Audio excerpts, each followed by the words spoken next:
નમસ્કાર દર્શક મિત્રો, હું છું ચિરાગ પટેલ. આજે આપણે ધરમસિંહ દેસાઈ યુનિવર્સિટીની અંદર આજે મુલાકાત લીધી છે અને ચરોતરનું ગૌરવ અને નડિયાદનું ગૌરવ એવું કહી શકાય કે વિશ્વની અંદર 5%ની અંદર વૈજ્ઞાનિકોમાં જો નામ આવ્યું હોય તો આપણે ધરમસિંહ દેસાઈ યુનિવર્સિટીમાં ડૉક્ટર પ્રણવભાઈ મહેતાની. એની અંદર સોલર એનર્જીની અંદર એમનું એ ક્ષેત્રની અંદર વૈજ્ઞાનિકોમાં મોટું નામ છે. આપણે ડાયરેક્ટ એમની સાથે આપણે વાત કરીશું. પ્રણવભાઈ મહેતા સાહેબ છે આપણી સાથે જોડાયા છે. પ્રણવભાઈ સાહેબ, આપનો ખૂબ ખૂબ અભિનંદન. કોંગ્રેચ્યુલેશન સાહેબ, ચિરાગભાઈ. આપણા નડિયાદનું ગૌરવ કે આપણા વિશ્વની અંદર 5%ની અંદર આપનું નામ આવ્યું છે. આપને કેવી લાગણી છે, કેવો અનુભવ છે અને આ ક્ષેત્રે પહોંચવાનું કારણ શું? Thank you very much Chiragbhai. Definitely હું ખૂબ જ આનંદની લાગણી અનુભવી રહ્યો છું. સાથોસાથ અમારી ધરમસિંહ દેસાઈ યુનિવર્સિટી માટે પણ ખૂબ જ એક ગૌરવની વાત છે કે ટોપ 5% સાયન્ટિસ્ટમાં મારું રેકોગ્નિશન થયું છે.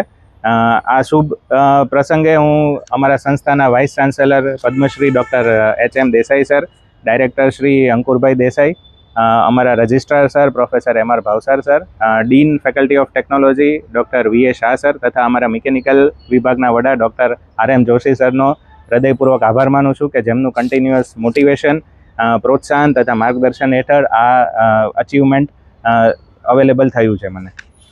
આ સન્માન મેળવવા આપનો કેવો અનુભવ છે? ડેફિનેટલી આ એક દિવસની મહેનત નથી, કન્ટિન્યુઅસલી રિસર્ચ છે અને અમે ઓનગોઈંગ અમારું કોલેબરેશન છે કે જેને લીધે આ અચીવમેન્ટ પોસિબલ થયું છે. સાથોસાથ હું એક જ વસ્તુમાં માનું છું કે ક્વોલિટી અમે પબ્લિકેશન્સ જે કરીએ છીએ ઇન્ટરનેશનલ જર્નલમાં, એ ઘણા બધા એના ઉપર ભાર માનીએ છીએ. એટલે ક્વોન્ટિટી ઓફ રિસર્ચ પબ્લિકેશન્સ અમે નથી કરતા, પણ ક્વોલિટી પબ્લિકેશન ઉપર મારો ઘણો બધો ફોકસ છે, જેને કારણે મારું આ લિસ્ટમાં નામ આવેલું છે. આ સફળતા પાછળ મુખ્ય કારણ શું? મેજર સિસ્ટમ્સ ડેવલપ કરેલી છે ચિરાગભાઈ. એ મેઇનલી સોલાર એનર્જી બેઝડ અમારી સિસ્ટમ છે, જેમાં ડિસેલિનેશન છે, ડ્રાયર છે, કે જે ફક્ત અને ફક્ત સૌર ઉર્જાથી ચાલે છે. એટલે સમાજના ઘણા બધા વર્ગને આ ઘણો બધો એક એડવાન્ટેજ થશે આવનારા સમયમાં, કે જે સિસ્ટમ અમે ઘણા બધા એરિયામાં ઇમ્પ્લિમેન્ટ કરી શકીશું. સો મેઇનલી આ ફિલ્ડ એવું છે કે જેમાં ઓવરઓલ ઇન્ડિયા પણ એમાં કામ કરી રહ્યું છે અને એમાં અમે પણ સહભાગી બની રહ્યા છીએ. સર, આપને એક બીજો મને મનમાં સવાલ થાય છે કે સોલર એનર્જી, સોલર જેવા જે ક્ષેત્રો જે છે અલગ અલગ, એમાં સમાજ અને દેશના માટે તમે શું ફાળો આપી શકશો? Yes, definitely. અમે જે સિસ્ટમમાં પર્ટિક્યુલરલી મેજર સિસ્ટમો ડેવલપ કરેલી છે એ બે વર્ગ એવા છે કે જેને ઘણો બધો બહોળા પ્રમાણમાં ફાયદો મળશે. આજે આપણે ગુજરાત ક્ષેત્રે અને ઇન્ડિયા લેવલે જોઈએ તો પૂરતા પીવાના પાણીની ઘણી બધી અછત છે. તો જેમાં અમારું સોલાર ડિસેલિનેશન સેટઅપ છે કે જે ખારા પાણીને મીઠા પાણીમાં કન્વર્ટ કરશે ફક્ત ને ફક્ત સૌર ઉર્જાની મદદથી.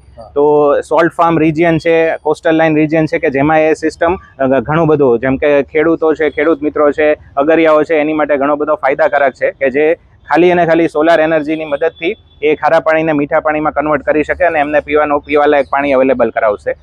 બીજા સિસ્ટમની વાત કરું તો એ જે સોલાર ડ્રાયર છે, જે તમારી પાછળ છે, તમે જોઈ શકો છો કે આ એક ડ્રાઇંગ સિસ્ટમ છે જે અગેન ઓનલી સોલાર એનર્જીની મદદથી ચાલી રહી છે, જે કમ્પ્લીટલી રિન્યુએબલ બેઝ સિસ્ટમ છે. જેમાં આ ચેમ્બરની અંદર ખેડૂતો છે, એમના શાકભાજી છે, એમની ઔષધિઓ છે અથવા તો ફળો છે રાખી શકે છે અને ખૂબ જ તે ટૂંકા સમયમાં એ ગુણવત્તાયુક્ત પ્રોડક્ટ છે એ ડ્રાય થઈ સુકવણી થઈને બહાર આવે છે, જે અગેન કોઈ પણ ઇલેક્ટ્રિસિટીના કન્ઝપ્શન વગર ચાલે છે. તો આ પણ એ લોકોના પ્રોફિટ અને એ લોકોના બિઝનેસ માટે ખૂબ જ એક સારું એવું સેટઅપ છે, જે ઘણા બધા દેશના ભાગોમાં આપણે એને ઇમ્પ્લિમેન્ટ કરી શકીએ છીએ અને રેગ્યુલર લોકલ કમ્યુનિટીઝ છે એના માટે આ ખૂબ જ એક સારો એવો ઓપ્શન છે. ધારો કે કોઈ ખેડૂત લે તો આનો ખર્ચો કેટલો થાય છે? આ ખૂબ જ ઓછામાં ઓછા ખર્ચે, ઇનિશિયલી 20,000 થી 25,000ના ખર્ચે એક જ વખતના ખર્ચે એ લોકો મૂકી શકે છે. પછી એ લોકોને લાઈફ ટાઈમ આનું મેન્ટેનન્સ કે બીજો એકેય ખર્ચો રહેતો નથી. એ લોકો ડાયરેક્ટલી એની જે પ્રોડક્ટ છે જેને ડ્રાય કરવા માગે છે એને સીધી આમાં મૂકશે, એટલે જે પ્રોડક્ટ ઓપનમાં 1 વીક અથવા તો 2 વીકનો સમય લેતી હોય છે એ જ પ્રોડક્ટ 1 અથવા 2 દિવસમાં સુકાઈ જાય છે. આ કેટલું અંદર, ધારો કે 10 કિલો 5 કિલો કેટલું આવી શકે? ફળ ફળાદીની કેપેસિટી પ્રમાણે આ અમે 15 થી 20 કિલોની કેપેસિટીમાં બનાવેલું છે. સર, એક બીજી વાત છે કે આંતરરાષ્ટ્રીય સ્તરે સંશોધન પ્રેરક પ્રકાશિત કરવામાં આવે છે. ઉચ્ચ ગુણવત્તા જાળવી રાખવા માટે આપ કેવી રીતે કાર્ય છો? ડેફિનેટલી મારું ઘણા બધા કન્ટ્રીઝ સાથે સારું એવું કોલેબરેશન છે કે જ્યાંના સાયન્ટિસ્ટ સાથે પણ અમે કામ કરીએ છીએ. અમે કન્ટિન્યુઅસલી એ જોઈએ છીએ કે સ્ટેટ અથવા તો કન્ટ્રી લેવલના દરેક સ્ટેટના કોમ્યુનિટી અથવા તો લોકોને શેની વધારે જરૂરિયાત હોય છે અને કઈ રીતે આપણે પર્યાવરણ સંરક્ષણ કરી અને મેક્સિમમ રિન્યુએબલ એનર્જી સિસ્ટમ ઉપર શિફ્ટ થઈએ. તો એ અમારો ઓલવેઝ ઓબ્જેક્ટિવ છે અને ગોલ રહેલો છે. આપણે યુવાઓ સંશોધન પીએચડી વિદ્યાર્થીઓને એન્જિનિયરિંગના વિદ્યાર્થીઓ માટે સંશોધન આગળ વધવા માટે આપનો શું સંદેશ છે? ડેફિનેટલી કન્ટિન્યુઅસ રિસર્ચ કરતા રહેવું જોઈએ, એની સાથે જ તે ગુણવત્તાયુક્ત રિસર્ચ કરવું જોઈએ. પીએચડી કરતા હોય અથવા તો જે રિસર્ચ કરતા હોય નવયુવાનોને મારી એ જ તે ટિપ્સ છે કે એ લોકો ફક્ત ડિગ્રી માટે પબ્લિકેશન કરે અથવા તો ખાલી ડિગ્રી લેવા માટે રિસર્ચ કરતા એવું નહીં, પણ તમે એવો એફર્ટ કરો કે જે સમાજના બહોળા એવા વર્ગને ફાયદાકારક થઈ શકે. એટલે ક્વોલિટી ઉપર વધારે ભાર આપવું જોઈએ. સર, હવે મારે તમને પૂછ્યું કે સોલર આ મકાનો ઉપર બધા મૂકતા હોય છે, બરાબર છે? અમુક જણ બીક લાગે કે ભાઈ આપણું ધાબુ તૂટી જાય કે ભાઈ ઉખડી જાય, પવનથી ઉખડી જાય, એવું લોકોને બીક હોય. પણ હવે થોડી બીક ભાગવા માંડી છે, એની ઉપર આપ શું કહેશો? ડેફિનેટલી સોલાર છે એ ડોમેસ્ટિક અથવા કોમર્શિયલ લેવલે અત્યારે જેમ કે પ્રધાનમંત્રીની પણ એ યોજના છે કે જેનાથી એમને સબસિડી પ્રાપ્ત થાય છે. સાથોસાથ ઘણા બધા ક્ષેત્રમાં સોલાર પેનલના ક્ષેત્રમાં પણ એ રિસર્ચ થઈ રહ્યું છે કે તમે ખાલી ટેરેસ નહીં પણ ઇવન વોલ ઉપર અથવા તો તમારા ઘરના ગ્રાઉન્ડ ઉપર પણ એને ઇમ્પ્લિમેન્ટ કરી શકો છો. એટલે ઘણી બધી ઓછી જગ્યામાં અને સેફ સાઇડ ઉપર તમે સોલાર પેનલ ઇન્સ્ટોલ કરીને એમાં વીજળીની બચત કરી શકો છો. આગામી વર્ષોમાં આપનું શું લક્ષ્ય છે આમાં? ડેફિનેટલી અત્યારે હજી ઘણા બધા ગુજરાત લેવલે અને ઇન્ડિયા લેવલે એવા રિજિયન્સ છે કે જેમાં મેઇનલી પીવાના પાણીની અછત છે અને લોકલ ફાર્મર્સ છે અથવા તો કોમ્યુનિટીઝ છે એને ઘણી બધી રેગ્યુલરાઇઝ ઇલેક્ટ્રિસિટીનો સપ્લાય સ્કેર્સ છે. તો અમે એવા રિજિયનને ટાર્ગેટ કરીએ છીએ અને એવી કોમ્યુનિટીને ટાર્ગેટ કરશું કે જેને અમારા સિસ્ટમનો સેટઅપનો બહોળા પ્રમાણમાં ફાયદો મળે અને એને ઓન ફિલ્ડ અમે ઇમ્પ્લિમેન્ટ કરી શકીએ. આ ટેકનોલોજી તમે આંતરિક સ્તરે કંઈક લઈ જશો, શું છે આમાં? યસ, ડેફિનેટલી અમારા આ જે ટેકનોલોજી છે એમાં અમે હવે નેક્સ્ટ ફેઝમાં પેટન્ટ ફાઇલ કરવા જઈ રહ્યા છીએ અને ઇવન ઓસ્ટ્રેલિયા છે, ટર્કી છે, સાઉદી અરેબિયા છે, જે કન્ટ્રી અમારી સાથે કોલેબરેશન કરવા પણ રેડી છે અને અમે આગળના સમયમાં એને એક ઇન્ટરનેશનલ લેવલ પર પણ લઈ જશું. આપ સોલરની અંદર આપનું વૈજ્ઞાનિકોમાં નામ આવ્યું છે.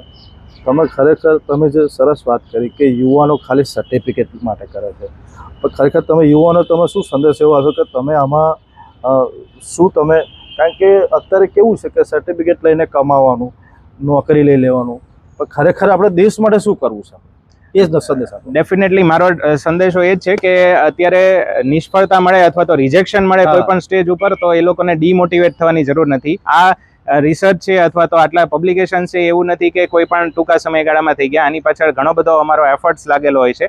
એટલે યુવાનોને એ જ તે સંદેશ છે કે કન્ટિન્યુઅસલી એ લોકોએ રિસર્ચ કરતા રહેવું જોઈએ અને એવા પ્રોબ્લેમ આઈડેન્ટિફાઈ કરવા જોઈએ કે જેથી કરીને સમાજના મોટા એવા વર્ગને ફાયદો થઈ શકે અને એકચ્યુઅલી રિયલ લાઈફમાં પણ એ વસ્તુ ઇમ્પ્લિમેન્ટ થઈ શકે રાધર દેન કે લેબ સ્કેલમાં તે રહી જાય.